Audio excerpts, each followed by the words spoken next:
The day is May 29th, 1993, just 2 years before the 70th anniversary of one of San Diego's best-known historical landmarks, Belmont Park and the Giant Dipper roller coaster.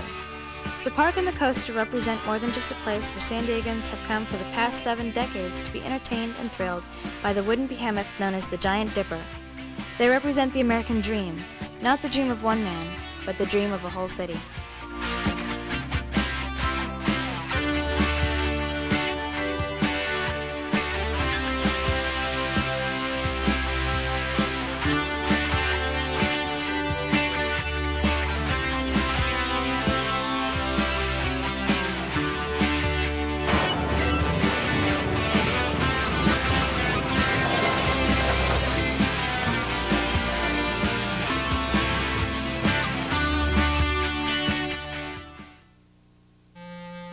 It all started in the early part of the century, 1922 to be exact.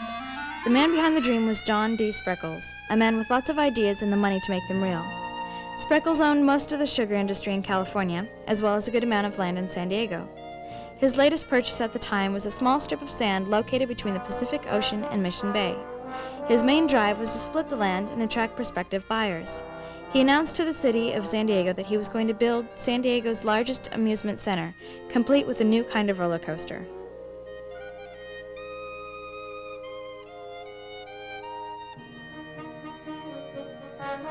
On May 29, 1925, the grand opening was held for the Mission Beach Amusement Center.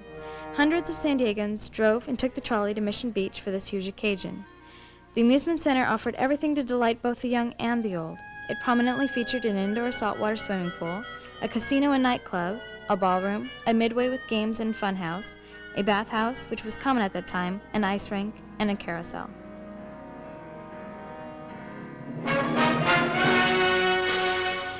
But the coaster, which began construction on May 25th, wouldn't be ready for its maiden voyage until 45 days later. It took a construction crew of 150 men to build the 73-foot-tall, 2,600-foot-long coaster, which was designed by Fred Church of the Pryor and Church Company, who was one of the most famous roller coaster designers at the time. The Giant Dipper, a common name for coasters, was going to be one of a kind and implement 2 trains with 9 two-person cars that used a ball and socket joint to handle the extremely tight curves in the track. On July 4th of that year, the coaster opened to an eagerly awaiting crowd who couldn't wait to take a trip through the clouds in what would be called the zippiest coaster of its kind. Throughout the following months, Spreckels held many festivities at the park and hired Hal Roach's bathing beauties as part of the entertainment.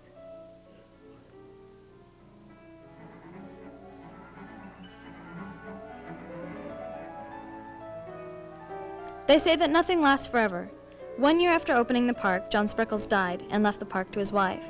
She in turn gave the property the coaster stood on, minus the coaster itself, to the city of San Diego. The Spreckels Company continued to operate the park and coaster until 1934. At that time, it donated the entire park to the state of California, who in turn leased it to the city of San Diego. In 1939, ownership of the park was transferred to the city outright, to be held in trust forever.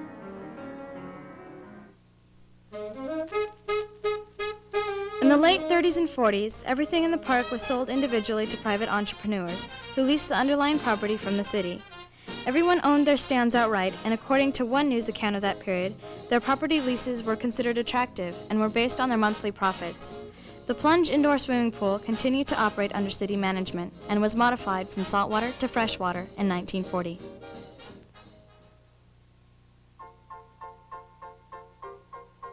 It wouldn't be until 1953 that the park would come under the management of one owner. That owner was a Canadian by the name of John Ray. We moved to San Diego, actually La Jolla, in 1953 when my dad bought the park, actually leasing it from the city of San Diego. At that time it was called the Mission Beach Amusement Center, and later my dad was to change the name to Belmont Park. And that originally came from a friend of his who owned Belmont Park in Cartierville, Quebec, in Canada. They were quite good friends.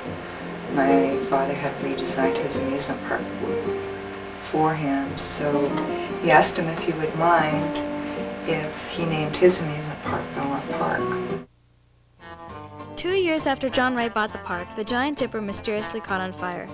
No one knew who set it or how it started, but the Dipper was in need of repair. Ray felt that the city should pay for it, while the city felt that Ray should take care of it. Finally, an agreement was met, and the damaged section of the coaster was replaced. The Giant Dipper sign was lost in the process, and the coaster received the new name, Roller Coaster. But that incident didn't discourage Ray. My dad was very intent on making it a family amusement park when we first moved.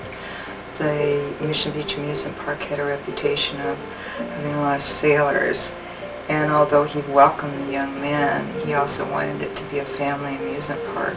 And so we started having Friday night date night and special things. We also had Miss America Teenager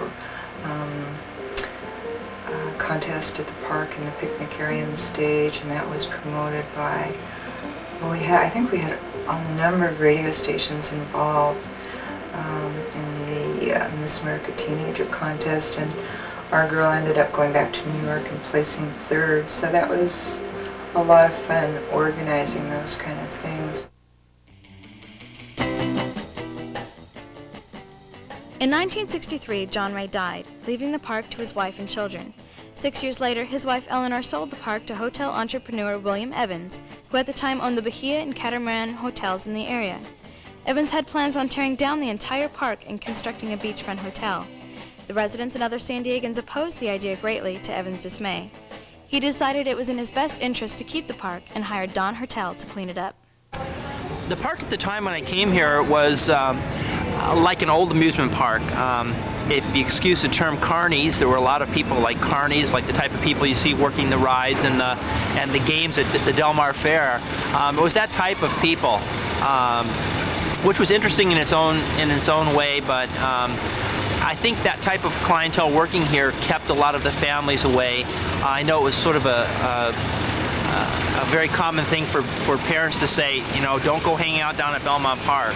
Well, we changed that image by cleaning up the park and painting it, hiring a lot of college students during the summer, and we really did change the whole image of the park, which brought a lot of the groups and family type business back to the area.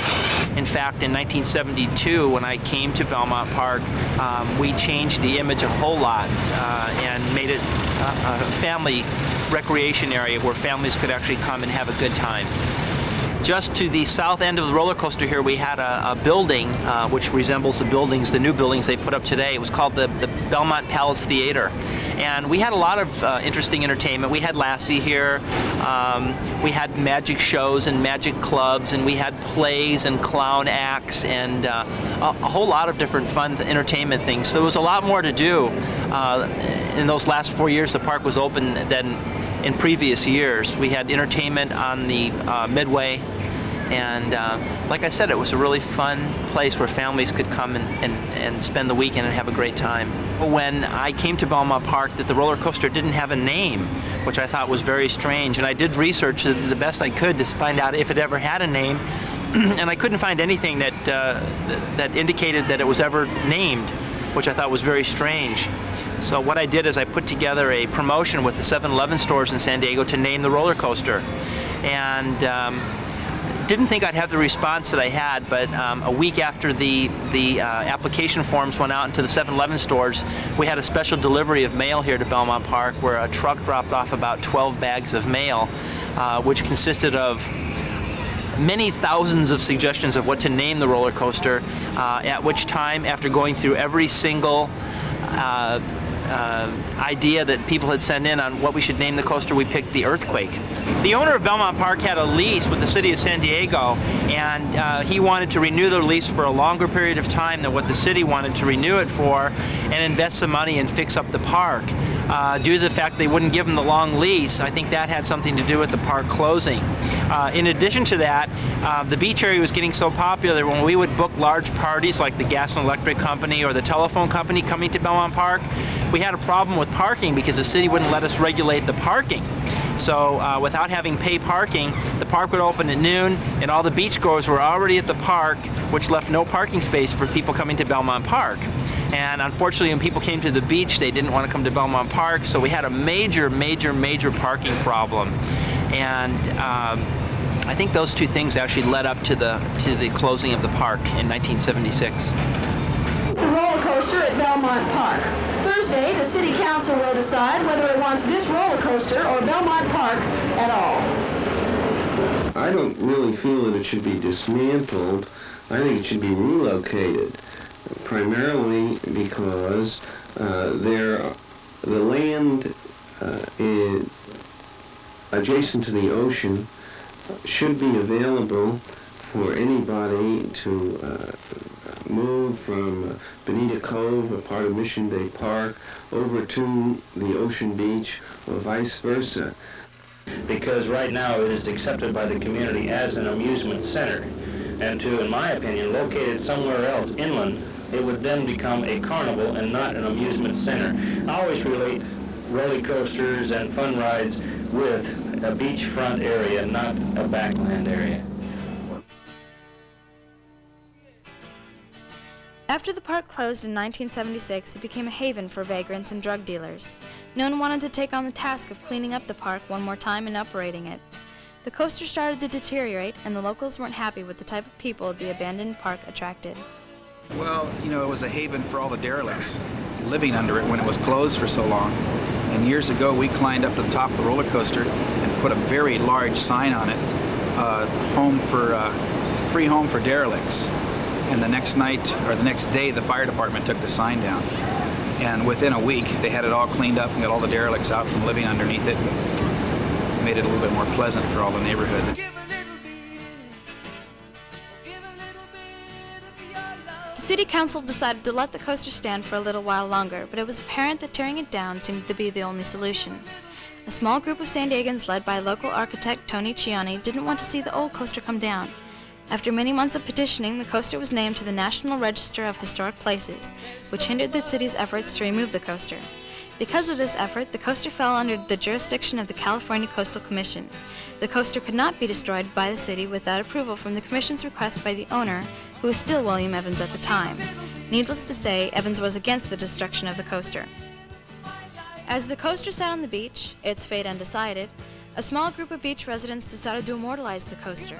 What had first started out as a class project became a scale replica of the coaster. Well, my daughter was going to high school at the time, and they had a project to do for the county fair. And they could either build a model or draw a plan or do a drawing of some sort. So she came to me for a suggestion, and we lived right down the way here. You can see the coaster from my window. And I said, well, why don't you build a model of the roller coaster? Oh, that's a good idea, she says. And so I called the manager of the park and arranged for a meeting. And I figured we'd come up and borrow the plans and make some sort of a model for her project for the fair. Well, the coaster was running at that time. This was before they redid it. We come up here and the manager says, oh, there's no plans. We've never had any plans. No one's ever seen any plans.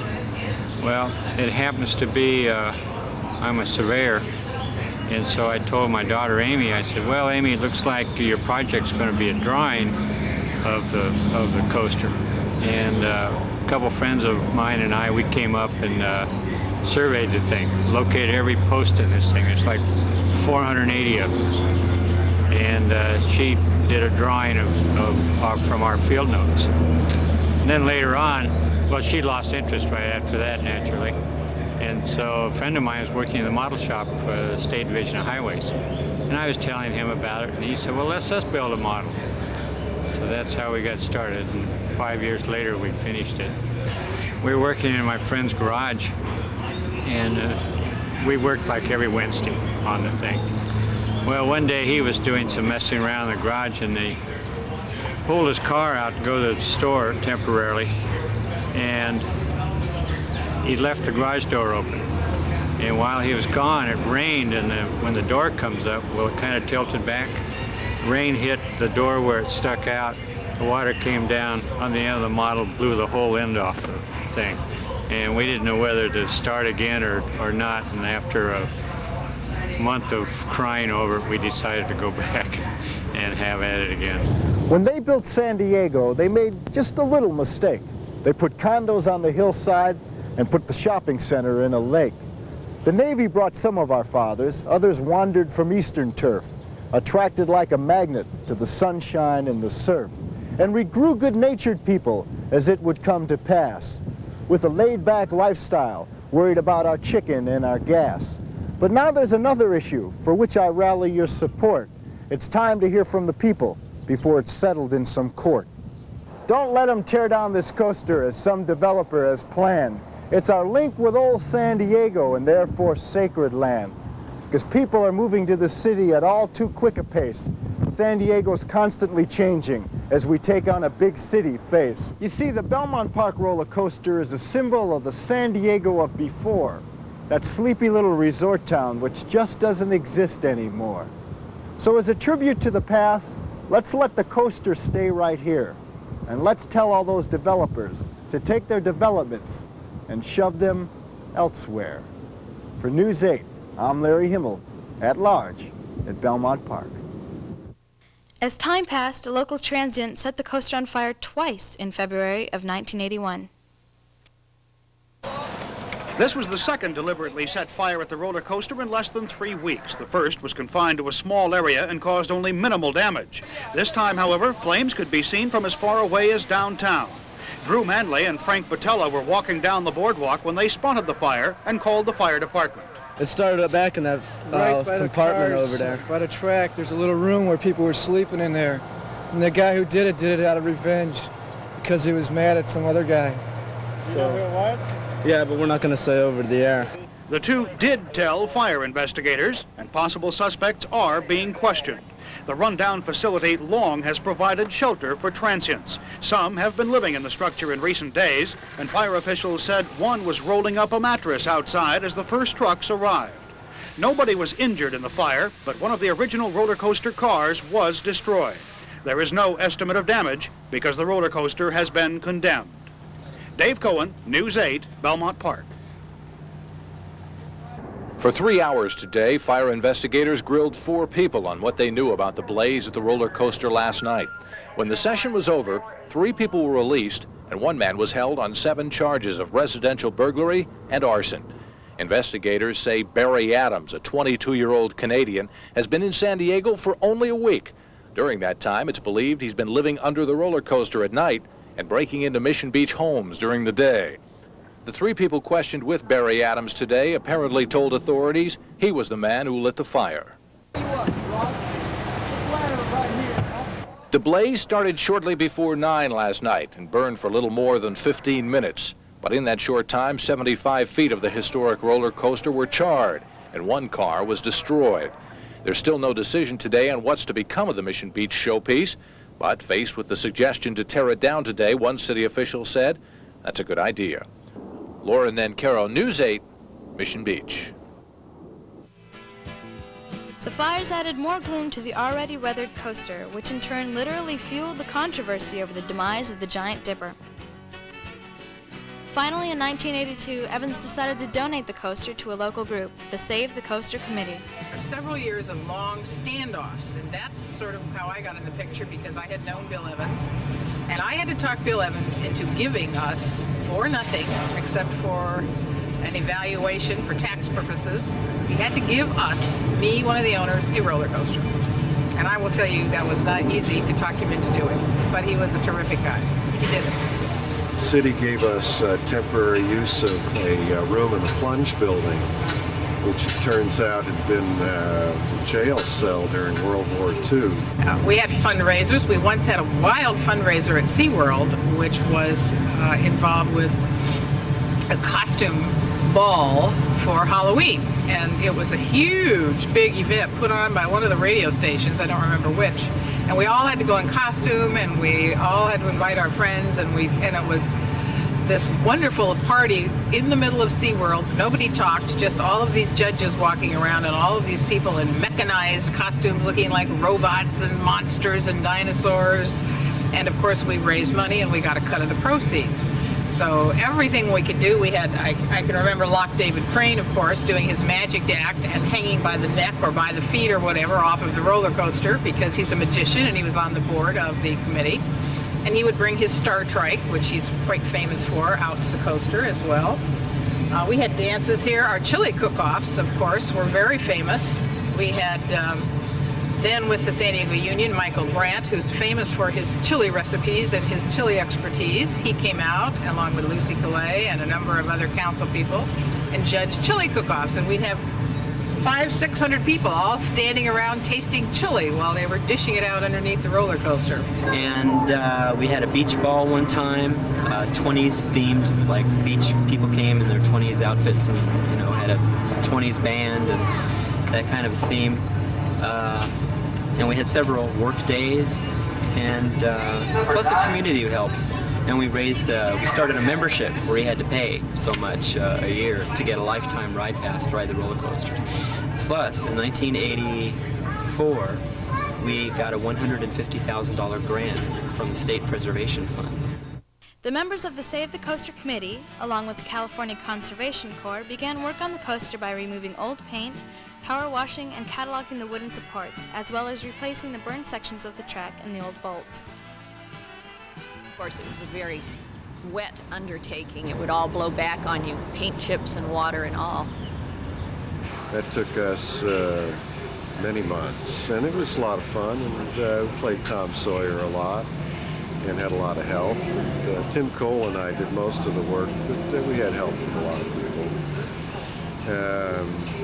And then there was one day in about 1985, I think, when we opened the first bucket of paint and started to paint it.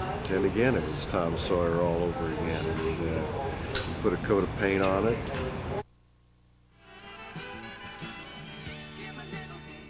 In 1987, the Save the Coaster Committee received the grant from the state. On March 5th of that year, the United States National Park Service declared the coaster a historical national landmark, noting that the coaster was the only scaffolded roller coaster left on the West Coast designed by Pryor and Church.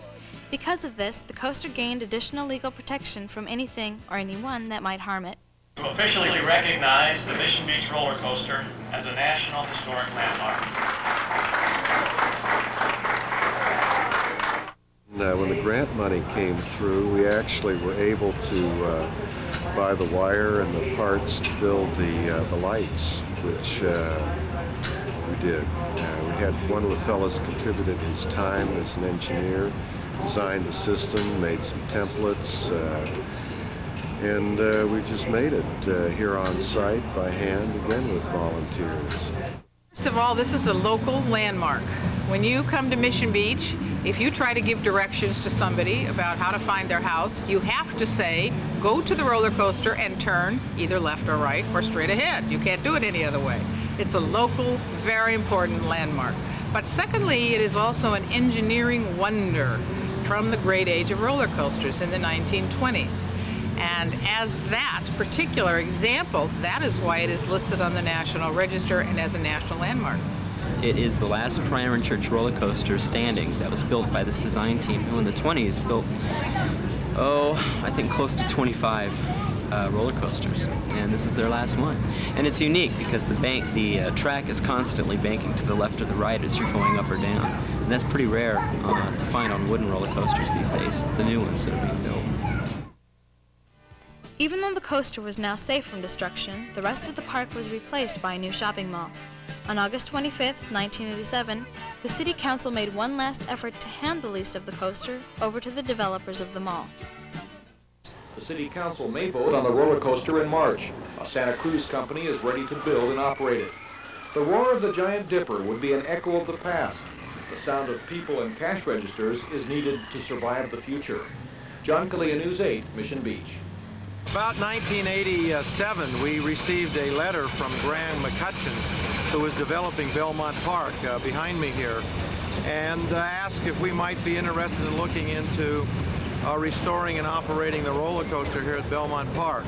So it came out of the dark, and we looked at it, flew down here, and decided that we would like to pursue it.